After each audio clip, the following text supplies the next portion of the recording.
Welcome to Theater Hoppers, the show that helps you in the date night debate. I'm Dre. I'm TQ. And today we are going to take you into the wonderful world of the Marvel Cinematic Universe in the form of the TV screen via Netflix. We're talking about Daredevil today.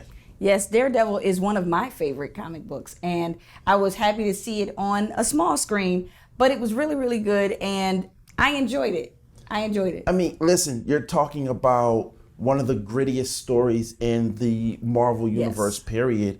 And this one hits home. Like, Daredevil has no special powers, so to speak. He's not a mutant, and he wasn't bit by anything.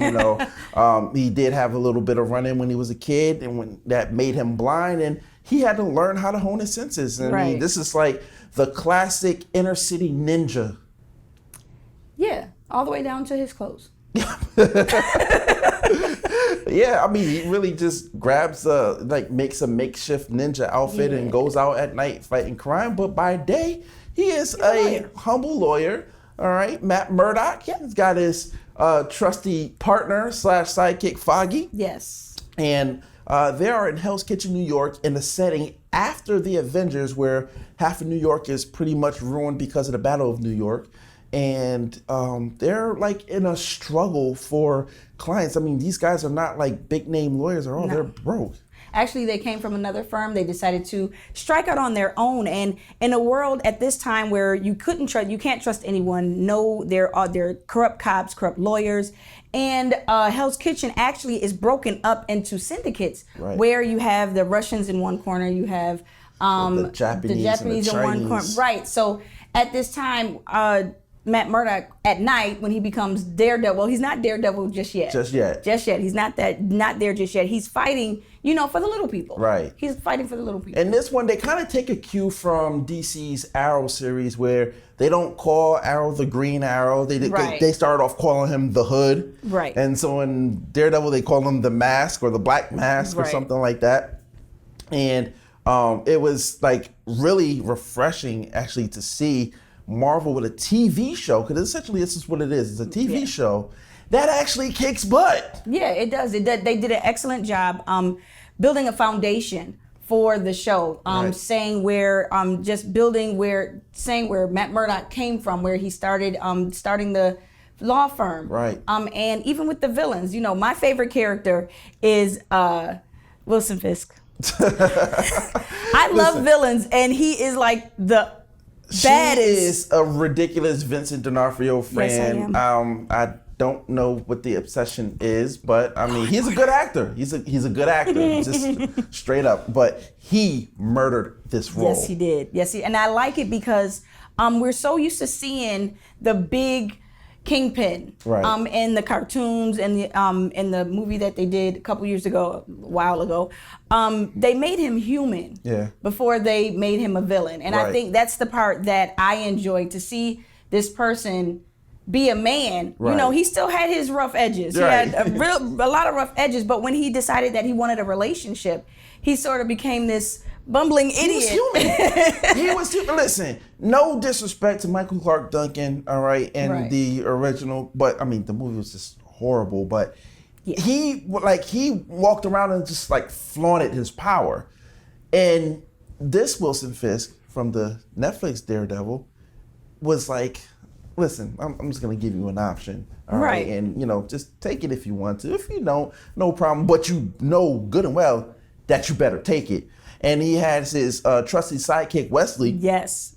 Who, I mean, come on now. I need somebody like Wesley as my person. Can I have one of those, please? This dude will walk in a 3-piece suit, all right, into a hive of gangsters and mobsters, all right, who have the means to stab him, shoot him, do whatever they want to him. He walks into a chop shop full of people who can snuff him at any time. And he just, listen, this is how it's going to go down. I'm going to give you option A, or you can choose option B, but I really would suggest that you choose option A, because that would be what's best for our business and our interests. And we just want to protect our interests. And of course, if not, I can always tell Mr. Fisk that, hey, they don't want to accept. And then he'll just walk out. No one will touch him. No. And then everybody's left trembling in fear. Yeah.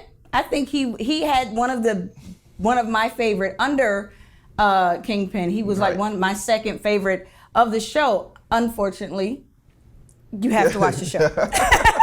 But we also had other. Give a spoiler. Yeah, we also had Rosario Dawson. Yes. Who had a very intricate role in it as Nurse Claire, and she actually will be continuing in the series. Nice, and we're at the point where you're gonna see how the uniform and the reason why, and it's like I love the take on that they have on this, but I do have to warn everybody out there that this particular Daredevil is not PG, is kind of in between the PG-13R, even it's definitely TVMA. Yes. All right, because there is a lot of language and a lot of blood and a lot of violence. Yeah. All right, and I mean they really get the violence in the fight sequences out here.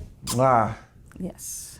You can't get any better than that. I mean, we have everything from boxing to Street Fighter to MMA to straight up ninja fights. Right. And I enjoyed it, and I don't like the gory, the whole blood thing. 300 was a bit much for me.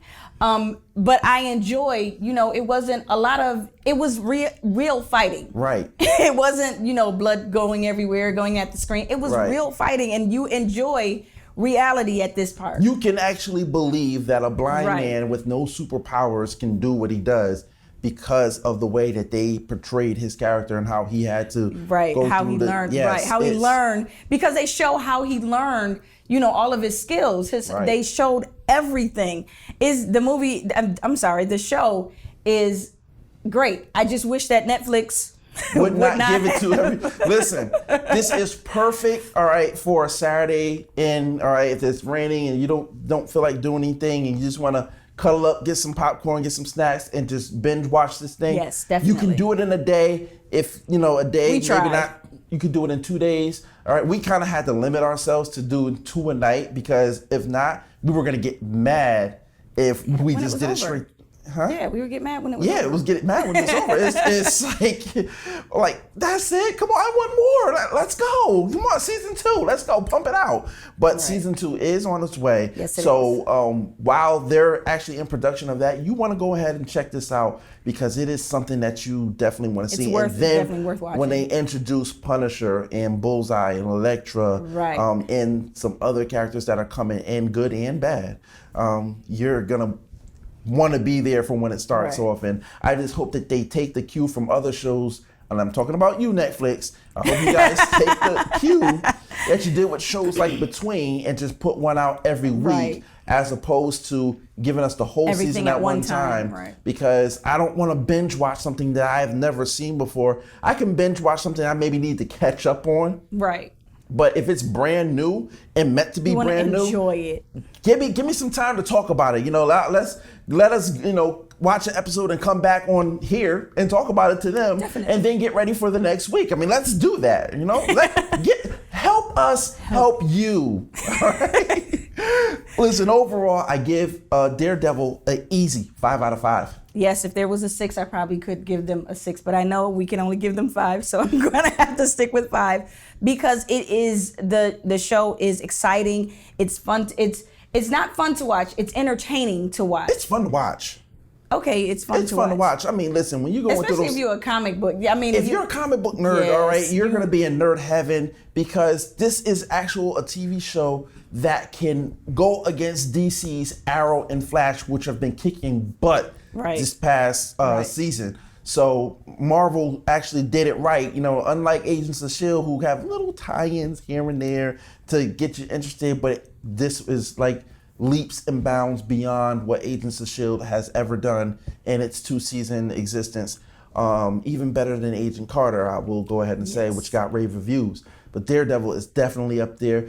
Blood, violence, language, and a lot of sexuality in it. There's not a lot of nudity in there. They kind of eased up on the nudity, but there are sexual situations. So this might not be for the kids, all right? But again, 5 out of 5 from both of us. Yes. it's worth the watch. Definitely worth the watch. And if you like what you saw and you want to see more, all right, comment below. Let us know what you think about Daredevil. All right, and if you want us to cover any other Netflix items or movies or anything, all right, just let us know what you want us to cover, and we'll see if we can make that happen for you. And once again, like the video, subscribe to the channel, share us out, Definitely. Let everybody know that we are the Theater Hoppers and that we hop to theaters so you don't have to.